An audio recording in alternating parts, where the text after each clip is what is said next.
Novels for ever میں خوش آمدید۔ ناول تیری زلف کے سر ہونے تک، جس کی رائٹر ہے اقرا صغیر احمد، اس کی یہ 9ویں ایپیسوڈ ہے۔ تو آئیے جلدی سے سٹارٹ کرتے ہیں اس 9ویں ایپیسوڈ کو بغیر کسی دیر کے۔ پلیز زید سپیڈ کم کرے، مجھے ڈر لگ رہا ہے، کار ٹکرا جائے گی۔ عروہ خطرناک حد تک کار کی تیز رفتار سے گھبرا کر بولی، مجھے خوف نہیں آتا، میں ایسا ہی ہوں۔ میرے ساتھ آنے سے قبل تم کو 1000 بار سوچنا چاہیے تھا، اب آ گئی ہو تو برداشت کرو۔ اس نے رفتار کم کیے بغیر سپاٹ لہجے میں کہا، اور عروہ جو خوش گمانی کی نشیمن میں گم ہو گئی تھی کہ شاید وہ اس کے ساتھ آنے پر راضی ہوا ہے تو شاید دل کی کوئی کلی کھل لی گئی، مگر آئی ایم سوری، میں آنٹی کے خیال سے آئی ہوں، انہوں نے مجبور کیا تھا۔ آپ جانتے ہیں وہ کس قدر ڈپریسڈ تھی۔ سودا اور اس کی ممی جان کر ان کو تنگ کرتی ہیں تاکہ وہ تندرست نہ رہ سکے، بیمار ہو جائیں۔ ڈاکٹر نے ان کو خوش رکھنے کی ہدایت کی ہے اور ان کو کوئی خوش رکھنا نہیں چاہتا۔ اگر ہم بھی ان کا خیال نہیں رکھیں گے، ان کی بات نہیں مانیں گے، پھر وہ کہاں جائے گی، کس کو اپنا کہے گی؟ بہت عقل مندی سے عروہ نے اپنا دفاع کیا تھا۔ اس کی کمزوری، اس کی دکھتی رگ اپنے ہاتھ میں لے لی تھی اور ہمیشہ کی طرح وہ ماں کے نام پر موم بن گیا۔ یہ کس طرح ممکن تھا؟ جو اس کی ماں کا خیال رکھے، محبت کرے، وہ اسے کس طرح سختی برت سکتا تھا؟ رویہ لچکدار ہوتا چلا گیا تھا۔ سوری میں نے تمہیں ہرٹ کیا، اینڈ تھینکس، تمہیں میری ماما کا اتنا خیال ہے۔ اس نے رفتار درمیانی کرتے ہوئے نرمے سے کہا۔ یہ کیا بات کی آپ نے زید؟ آپ کی ماما میری خالہ بھی ہے؟ زید کا نرم لہجے میں بات کرنا اس کی پہلی کامیابی تھی اور یہ اس کو معلوم ہو گیا تھا۔ وہ عمرانہ کا جتنا خیال کرے گی اتنا ہی اس کے قریب ہوتی جائے گی۔ وہ مسرور سی دل ہی دل میں پلاننگ کرنے لگی تھی۔ چند گھنٹوں بعد واپسی پر وہ عمرانہ کے ساتھ مائدہ کی بھی بھرپور شاپنگ کر کے لائی تھی۔ پہلی بار اس نے زید کے لبوں پر مسکراہٹ دیکھی تھی، گو کہ ایک خلش دل میں خار بن کر چپ گئی تھی کہ اس نے تکلفاً بھی اس کو شاپنگ کی دعوت نہ دی تھی، مگر اس نے یہ سوچ کر صبر کر لیا کہ ایک وقت ایسا آئے گا جب صرف وہ اپنی شاپنگ کرے گی۔ ابھی زید کی اتنی ہی عنایت بہت تھی کہ وہ اس کے ساتھ تھا۔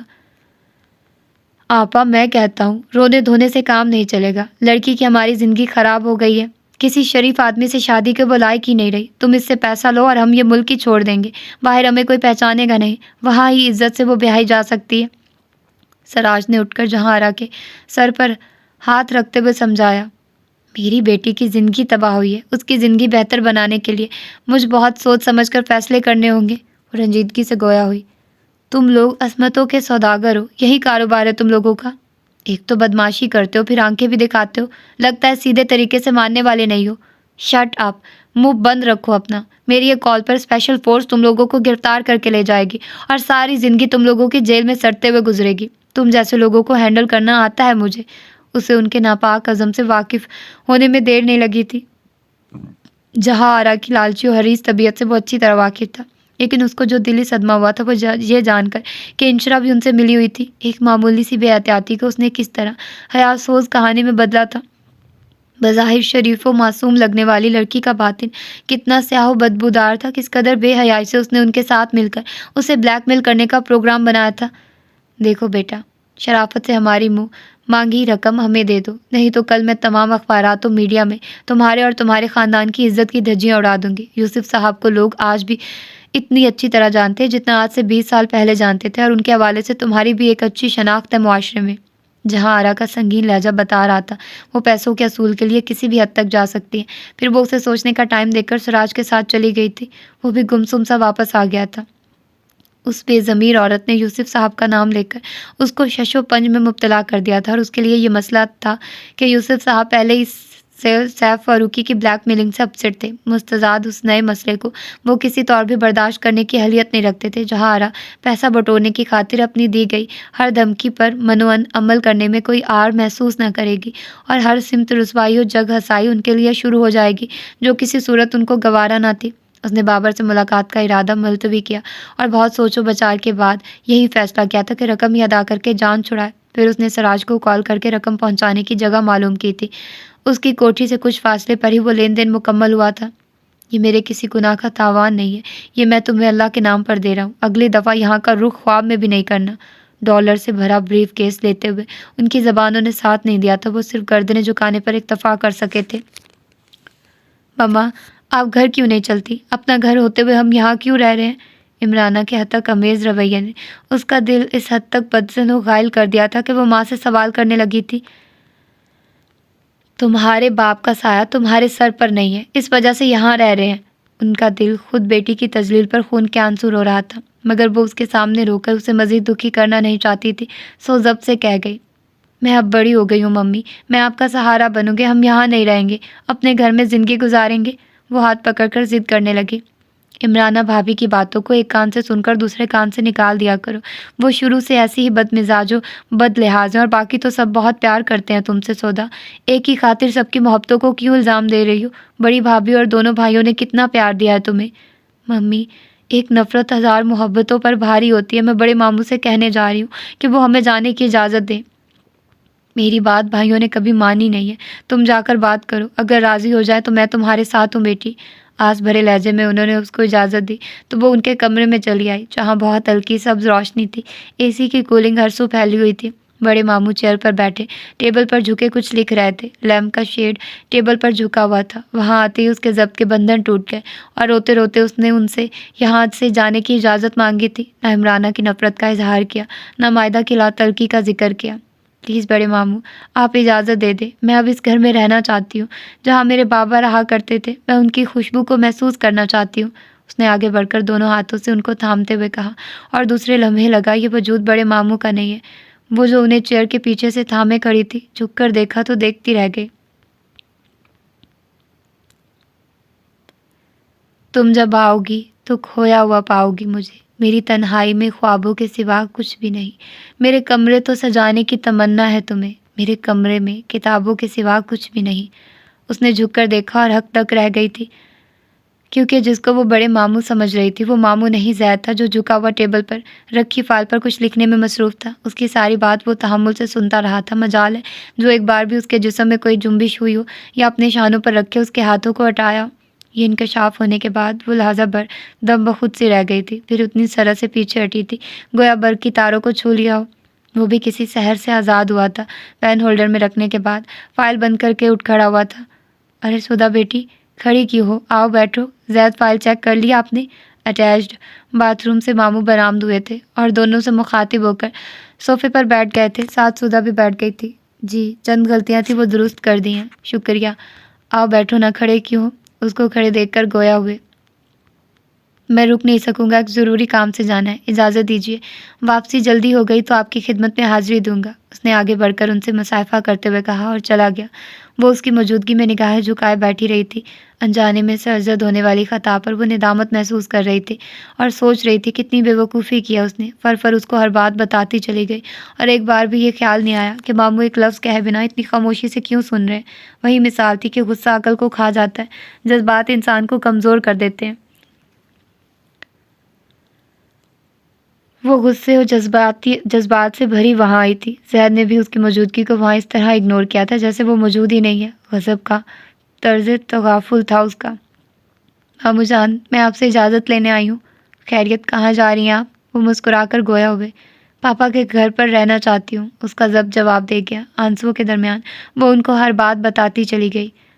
آپا، جواب نہیں ہے تمہارا بھی، قسم اللہ پاک کی، ایک مدت سے اپنی دنیا سے دور ہو مگر پھرتی چالاکی و مکاری میں ابھی تک طاق ہو۔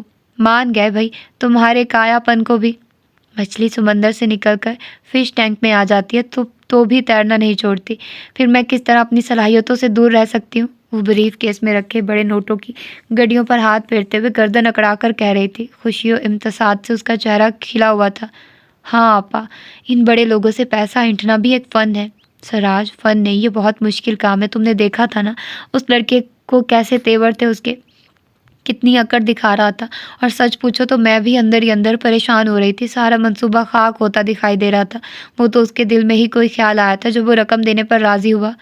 آپس کی بات ہے آپا، انشرا اس لڑکے کے قابو میں کیسے آ گئی، وگرنہ بڑے بڑے لوگ اس کو نگاہ بھر کر دیکھنے کی ہمت نہیں کرتے، سراج نے دبے لہجے میں کہا۔ وہ کہکا لگا کر ہنستے ہوئے بولی، ارے کل ہی کیا، اس کی طرف میلی نگاہ ڈالنے کی آج بھی کسی کی مجال نہیں ہے۔ انشی کل بھی شیرنی تھی اور آج بھی شیرنی ہے۔ پھر یہ پیسہ اور اس لڑکے کو کس بنا پر بلیک میل کر رہی تھی؟ وہ حیران و پریشان سا پوچھ رہا تھا۔ وہ تو اتفاقاً میں نے انشی اور بالی کی باتیں چھپ کر سن لی تھی، اور جب مجھے معلوم ہوا کہ یہ معاملہ ہے تو میں ان کے علم میں لائے بغیر وہاں سے چلی آئی تھی، اور میرے ذہن نے مشورہ دیا یہ ساری پلاننگ کرنے کا۔ وہ بالی اور انشی کے درمیان ہونے والی باتیں اسے بتا کر مسکرا کر کہہ رہی تھی۔ دونوں پھر ایک دوسرے کی طرف دیکھ کر ہنس رہے تھے۔ ابھی تو یہ مٹھی بھر ریت ہے سراج، آگے آگے دیکھنا، میں پورا صحرا اپنے قابو میں کر لوں گی، کسی کے پاس ایک ذرا بھی نہیں رہنے دوں گی۔ تم کر سکتی ہو آپا ایسا. جتنی محبت تم کو دولت سے ہے اتنی محبت میں نے کسی کو پیسے سے کرتے نہیں دیکھی. تم کیا جانو جس کے پاس پیسہ ہوتا ہے وہ بادشاہ ہوتا ہے. اس دنیا میں عزت اسی کی ہے جس کے پاس پیسہ ہے. یہ کون پوچھتا ہے کہ تم نے پیسہ حرام طریقے سے کمایا یا حلال؟ صحیح کہہ رہی ہو. سچ مجھ کوئی نہیں پوچھتا. وہ کہتے ہیں نا جس کی لاٹھی اس کی بھینس، اس طرح جس کی دولت اس کی عزت. اس معاشرے میں یہاں سب دولت تو پیسے کے پجاری ہیں. کس پجاری کی بات ہو رہی ہے ماما؟ انشرا اور بالی مسکراتی ہوئی وہاں داخل ہوئی تھی. انشرا سراج سے مخاطب تھی جبکہ جہاں آرا نے تیزی سے بریف کے صوفے کے پیچھے چھپایا تھا. ارے کسی کی نہیں بیٹا، آؤ بیٹھو اور سناؤ طبیعت کیسی ہے؟ آپا بتا رہی تھی تمہارے پیر کی انگلیاں زخمی ہیں، بہت تکلیف ہے زخموں میں. سراج نے اس کے سر پر ہاتھ رکھ کر محبت سے پوچھا. میں بالکل پرفیکٹ ہوں. آپ سنائیے طبیعت کیسی ہے آپ کی؟ بہت دنوں بعد گاؤں سے تشریف لائے. بوڑھا ہو گیا ہے تمہارا ماما اب. بیٹا 100 بیماریوں میں گھرا رہتا ہو. آپا نے یاد کیا تو چلا آیا. تم تو جانتی ہو کچھ بھی ہو جائے میں آپا کی بات کسی بھی صورت ٹال نہیں سکتا. جھک جھک جیو سراج. لیکن تم نے یہ کیا بات کی؟ بھلا مرد اور گھوڑا کبھی بوڑھا ہوتا ہے؟ وہ خوش دلی سے گویا ہوئی. تمہاری یہی باتیں تو مرتے بندے کو مرنے نہیں دیتی آپا. ابھی تم کہاں مرو گے انکل؟ تم جیسے لوگ جلدی کہاں مرتے ہیں؟ بالی کی زبان بھی موقع پھسلی. کیا مقصد ہوا تمہاری اس بکواس کا؟ سوچ سمجھ کر بات نہیں کرنی آتی؟ میں مذاق کر رہی تھی ماسی، تم تو یوں ہی خفا ہو جاتی ہو. اچھا چلو فٹافٹ ریڈی ہو. دونوں آج ڈنر ہم باہر کریں گے. بہت دن ہو گئے کہیں باہر کھانا کھائے ہوئے. جہاں آرا کے چہرے پر بڑی طمانینت بھری مسکراہٹ تھی. چلو بچیو جلدی تیار ہو کر آؤ. ایسا نہ ہو آپا کا موڈ بدل جائے اور ہمیں گھر میں ہی دال روٹی کھانا پڑے. بریف کیس دے کر آنے کے بعد وہ نہ جانے کب تک غم و غصے کی حالت میں بیٹھا رہتا کہ بابر اسے خود لینے آیا تھا. وہ اس کو سامنے پا کر سنبھل تو گیا، مگر انشرا اور اس کی نانی نے جس انداز میں اس کو بے وقوف بنانے کی صحیح کی تھی وہ پلاننگ اس کو اندر سے مضطرب کیے ہوئے تھی. پیسہ جانے کا ملال ہرگز نہ تھا، البتہ جس طریقے سے پیسہ اینٹھا گیا تھا وہ عمل ناقابل معافی تھا اور یہ جھوٹ و فریب اسے متوش کیے ہوئے تھا. بابر اس کو گھر لے آیا تھا جہاں اس کے گھر پر پرتکلف کھانے کا اہتمام تھا. اس کی پسندیدہ ڈشز سے ٹیبل سجی ہوئی تھی. بابر، اس کی ممی اور ڈیڈی اور بھائیوں بھابھی بے حد اصرار کر کے اس کو کھانا پیش کر رہے تھے. وہ دل مار کر کھانا کھا رہا تھا کہ ذہنی تناؤ کے باعث بھوک و پیاس مٹ گئی تھی. جیسے تیسے کر کے جبراً موڈ اچھا کرتے ہوئے کھانا زہر مار کر کے اٹھ گیا تھا. لگ رہا ہے کھانا پسند نہیں آیا ہے تمہیں؟ باہر کھانے کے بعد اس کو اپنے روم میں لے آیا تھا. نہیں، کھانا بے حد اچھا اور ٹیسٹی تھا. وہ صوفے پر بیٹھا. پھر تمہارا موڈ ٹھیک نہیں ہے. دیکھ رہا ہوں کھانا تم نے گھر والوں کا دل رکھنے کے لیے چکھا ہے، کھایا نہیں. اب بھی تمہارے چہرے پر تردد و کشمکش دیکھ رہا ہوں. کوئی ذہنی دباؤ ہے؟ بابر اس کے قریب ہی بیٹھ کر سنجیدگی سے پوچھا تھا. کوئی ایسی خاص بات نہیں ہے، تم فکر مت کرو. اس کا مطلب ہے کوئی نہ کوئی بات ضرور ہے جو تم مجھ سے چھپا رہے ہو. یہ تم کہہ رہے ہو میں تم سے کوئی بات چھپاؤں گا؟ Of course. تم ابھی بھی مجھ سے اپنی پرسنل شیئر نہیں کرتے. بھلا کچھ بھی ہو جائے تنہا ہی تنہا تمام تکالیف برداشت کرتے ہو، مگر بتانا تو اپنی انسلٹ سمجھتے ہو. ایک میں ہی اسٹوپڈ ہوں جو ایک ایک بات جب تک تم کو نہ بتا دوں تب تک بے سکون رہتا ہوں.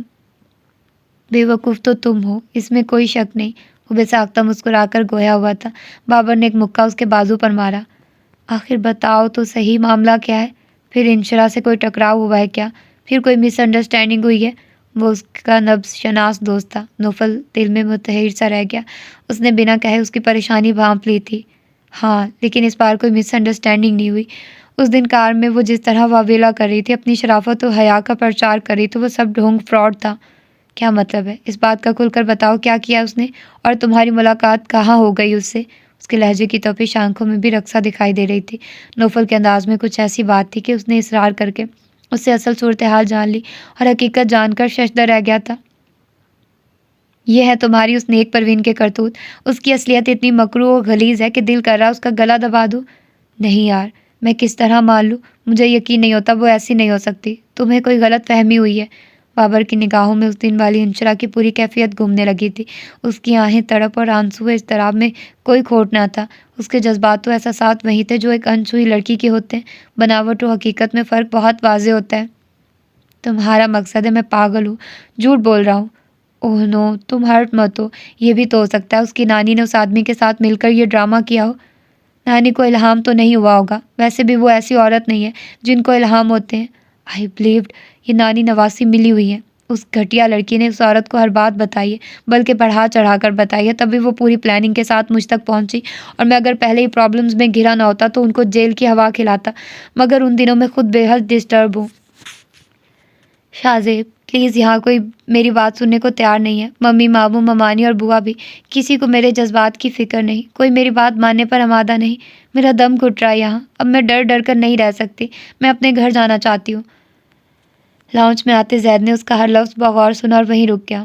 ہاں مجھے پتا ہے تم اس معاملے میں میری ہیلپ نہیں کر سکتے، مگر ماموں جان سے میری سفارش تو کر سکتے ہو نا، تم پلیز، وہ روتے ہوئے اس کو کہہ رہی تھی۔ زید بے اختیار اسے دیکھتا رہا۔ گرین نو ریڈ پرنٹڈ سوٹ میں اس کی موتیا رنگت میں گھلی سرخیاں خاصی نمایاں تھی جو مسلسل گریہ ازاری کے باعث تھی۔ سیاہ رنگ کے بالوں کی کہیں لٹیں نکل کر چہرے کے گرد بکھری ہوئی تھی۔ وہ بے قراری سے بار بار نفی میں سر ہلا رہی تھی، دوسری طرف سے یقیناً وہ اس کو سمجھانے کی صحیح کر رہا تھا۔ پلیز میری بات غلط نہیں ہے، میں تنہا نہیں ہوں گی، مما بھی میرے پاس ہوں گی، ہمیں اپنے گھر میں کیسا خطرہ ہوگا، ویسے بھی وہ میرے پپا کا گھر ہے، ہم وہاں سکون و چین سے رہیں گے، بس تم مدثر ماموں کو قائل کرنے کی کوشش کرو، مجھے ممی کو لے کر یہاں سے ہر حال میں جانا ہے۔ اس نے حتمی انداز میں کہہ کر فون رکھ دیا، پھر دونوں ہاتھوں سے چہرہ صاف کر کے جیسے ہی مڑی دروازے میں استادہ۔